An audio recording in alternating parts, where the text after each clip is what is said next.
Howdy, how you doing? I need to talk to my peeps. How is everybody? I hope you had a good week.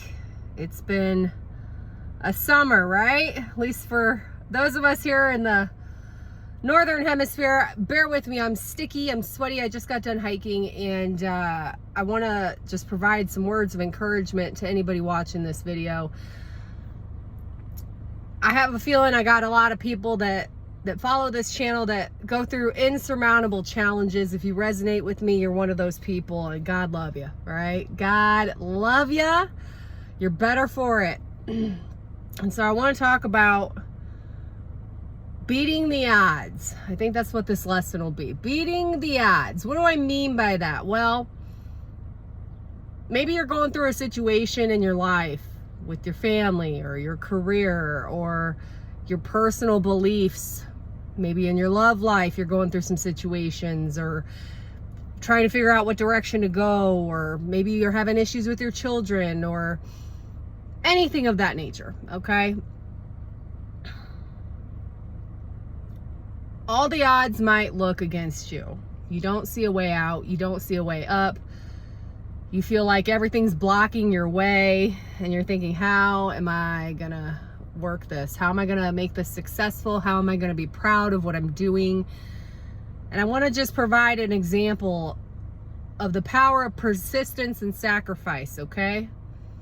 Now, I can only talk to things that have happened to me, and I think maybe us just sharing our stories with one another is what really, those are the best case studies of life. It's not the stuff you're going to see on media. It's not the stuff you're going to necessarily read about, see on any of this, you know, whatever. I'm not going to go down that rabbit hole. But what I'll tell you is this.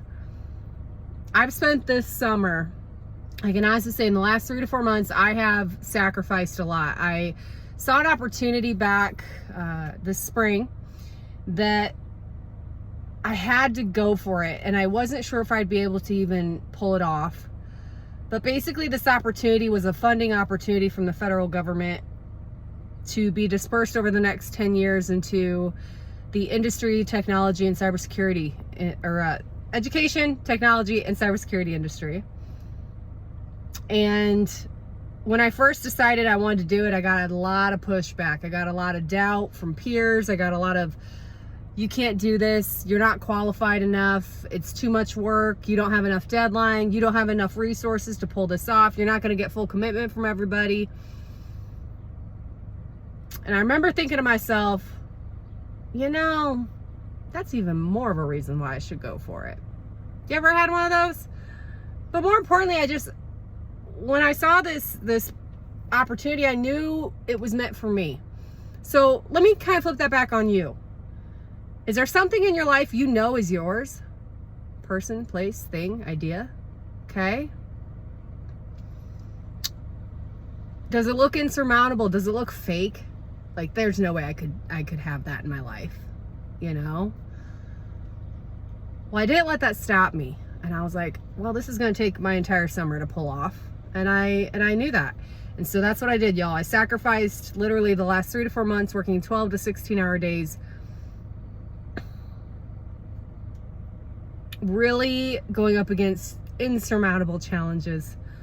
And I can't tell you how many times I cried, how many times I was like, this isn't going to work, how many times I got in my own head, how many people I had tell me it wasn't going to happen or whatnot. And I just kept going for it. And here I am. Oh, I'm not going to cry. I am so proud I didn't give up, because today we hit our target and we exceeded our deadline. We're ahead of schedule, and this is now going to be a reality. And it was not a one-woman show by any means. I could not have made it here without everyone else that I was able to bring on board, and we worked together so well as a team. And I'm just so blown away by the exceptional professionals I've had the opportunity to collaborate with. And that is something that I would encourage you. If you're really trying to get somewhere in your own career with your own business, quality over quantity is going to be one of the biggest things you'll ever do for yourself, okay? I work with the best, and I hold people to a standard because of that. But a lot of that comes from just trauma that I had as a child. You know, I was always held to a very high, it was so much pressure.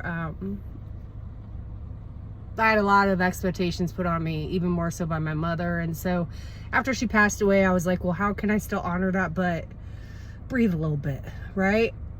And I said, well, I'm going to honor that by going after this opportunity. I'm going to honor the future generations and my family and friends and honor them with going after the impossible. And today, the impossible happened. And that's why I didn't give up. And that's why you shouldn't give up. I don't care how many people don't believe in you. I don't care how much you don't believe in you. You are your own worst enemy. You know? 555 on the clock when I say that. Change is inevitable. And as a healer, as a true change agent, okay, change is scary. And I knew my purpose in life is I'm good at coming into situations that are toxic or that need correcting, destroying all of that, and then rebuilding something 50 times better and stronger and better for humanity. Whether that's the work I put in there, into the world, out into the world, whether that's the relationships I build with anybody in my life, whether that's with my own foundations, you know. And so whatever your dream is, maybe you've gotten to a point where you say you don't even have dreams or hopes anymore. Hey, depression is real. Depression is real. But guess what? We all go through depression. Some of us suffer with it for years, okay? Getting out of your own head will be the hardest thing you've ever had to do in your life. Mark my words. Mark my words. The hardest thing you will ever overcome in your life is getting out of your own way. And if you don't have anybody in your life to encourage you or to push you or to tell you they've seen hell themselves, then let me be the one to do it for you. All right? I got a seat reserved in hell for me. They know me up very well down there.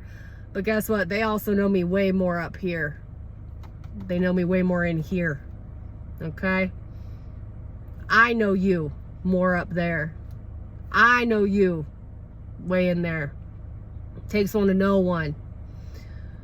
And so no matter what anybody tells you, do not let that take you off your divine path. Do not let that take away your creativity.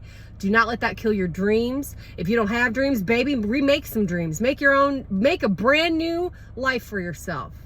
Whatever that looks like. You know, some people in life, they just want a roof over their head, steady income, and to be happy. Hey, I get it. I get it. Some people want to have a business or many businesses and millions of dollars and all these toys and travel all the time. Hey, I get it. I get it. Some people, they just want their freedom. No, that's right. I get it. Okay? Regardless of what your situation is, regardless how dirty you think you are, regardless how bad you think your past is, how you've treated people, how people have treated you, again, you have control up here. You know what people do a lot of times is they'll sabotage their lives. It's a trauma response because even in sabotaging our own lives, we still feel in control. But that doesn't mean it's the right thing for us. Okay? Acknowledging that takes some cojones. Oh, it takes some cojones. Maybe you were born without cojones like me. Okay, that was a bad joke. But create your own cojones. All right? Grow your cojones. All right, I don't know where this conversation is going. It's getting kind of weird. I did not mean to do that. Anyways, I want to give a few shout outs and say thank you so much, because what we've just pulled off, if this fully goes through the way it's supposed to, millions and millions of dollars are going to be getting pumped back into the United States of America in their education industry, in their technology and cybersecurity industries, in our nonprofit industries, in building new technologies and products and softwares, and building protection for the public, keeping y'all safe as much as we possibly can, helping us all sleep safer at night. That's what this last 3 to 4 month sacrifice meant to me. I knew I had to pull it off, not for me, but for everybody else. It wasn't about me. And that is when you know you're in your purpose, is when it's not about you. I didn't make a dime off of what I just did the last 3 to 4 months. On God. That's the power of real sacrifice. That's the power of knowing your power. That's the power of not giving up. It always comes back around. Believe me. Believe me. I'm getting my spiritual wealth. Don't worry about that. I want you to get your spiritual wealth. I want you to live your best life. I want you to wake up tomorrow. I don't care how old you are, okay? You could be in your last 10 years of life. I want you to wake up tomorrow and go after what you still want to do. I want you to wake up feeling just so dang happy to have a roof over your head, to have food in your cupboards, to have the freedom to make decisions and go about your day. I want you to be happy. I wish and pray all of that for you.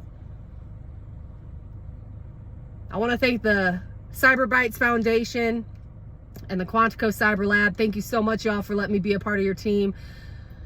It's been an honor and an absolute privilege. I feel so blessed and lucky to have been a part of this journey, and I pray that we spend many more years together working on things like this that truly make a difference. I want to thank my own personal team for for believing me now. Sorry. Anyways, I want to thank the people who have stuck it out with me this summer, even when I was cranky and tired, and just, thank you for all of it. And I want to thank anyone who's walked out of my life, because quite frankly, I know it was a mistake, clearly. Clearly.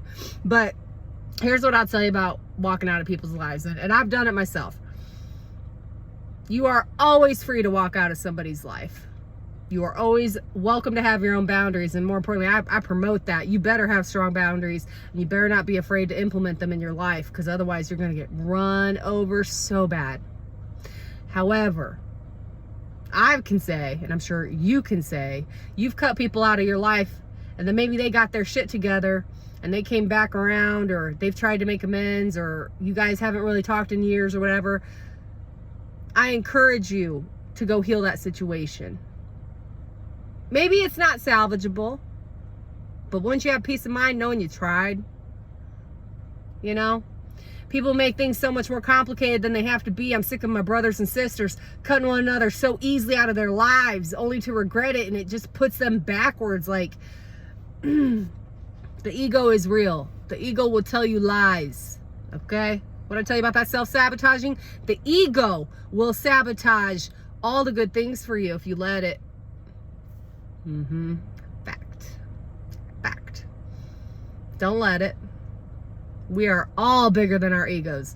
Matter of fact, we're all so big, we're still big kids in these adult bodies, right? Honor your inner child. Don't honor your ego. It's your inner child that knew a lot more than you think you did at that age. Give them some credit. It's time to go play in life. And what do I mean by that? I mean playing to win, playing to feel good every day as much as you possibly can. We can all be champions, no matter where we come from, no matter what we look like, no matter what money we have, no matter what successes we have, no matter any of that. Okay? We are all champions, and we are all deserving to be called champions once the work is put in.